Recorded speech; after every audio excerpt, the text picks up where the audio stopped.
some good news that can change your life? This news comes from the world's most popular book. The book is the Bible, and more Bibles are sold worldwide than any other book.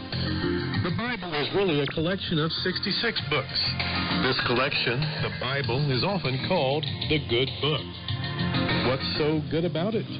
Greg Taylor tells us in our series, The Good Book. If you have a Bible, the New Testament, the book is the Gospel of Matthew, and we'll be discussing chapter 19. If you don't have a Bible, just listen. In our first segment on divorce, we read about the attempt of Jesus' critics, the group of Jews known as the Pharisees, to trap Jesus on the question of marriage and divorce. Jesus told them God had allowed a legal procedure for divorce on demand because of the... But Jesus told them that God never intended for marriage to be taken lightly.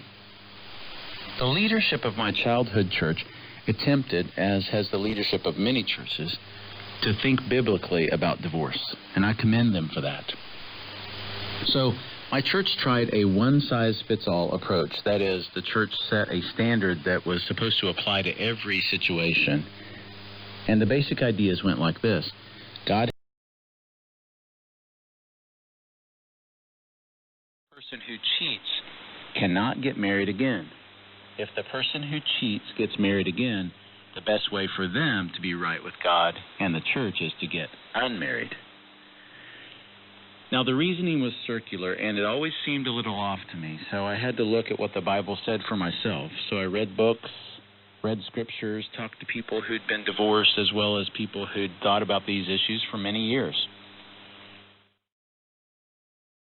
I learned that ancient Jewish laws were actually intended not only to discourage the thoughtless and quick resort to divorce on the part of males, but also to protect females and children from some of the more flagrant forms of abuse ancient cultures tolerated for women. Remarriage was customary and expected following divorce under the Mosaic Law. It was by the official divorce certificate a man was ordered to give a wife being discharged from his family. Divorced and remarried persons were not excluded from the covenant community or denied the right to participate in religious rites.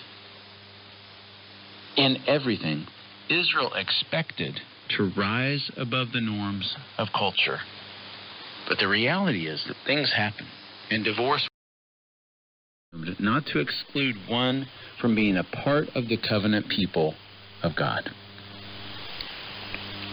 Now, heard as a moralist or legalist diatribe, the teachings of Jesus on divorce and marriage in Matthew 5, verse 31 to 32, and Matthew 19, verse 1 to 12, represent an impossible-to-bear judgment without blessings, grace, and covenant faithfulness of God.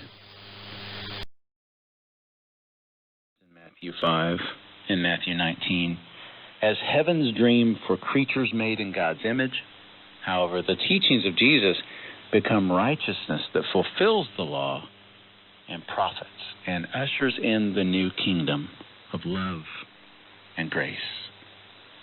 This background is not intended to reinforce a legalistic reading, but quite the opposite. A legalistic reading of Matthew chapter 19, verse 19.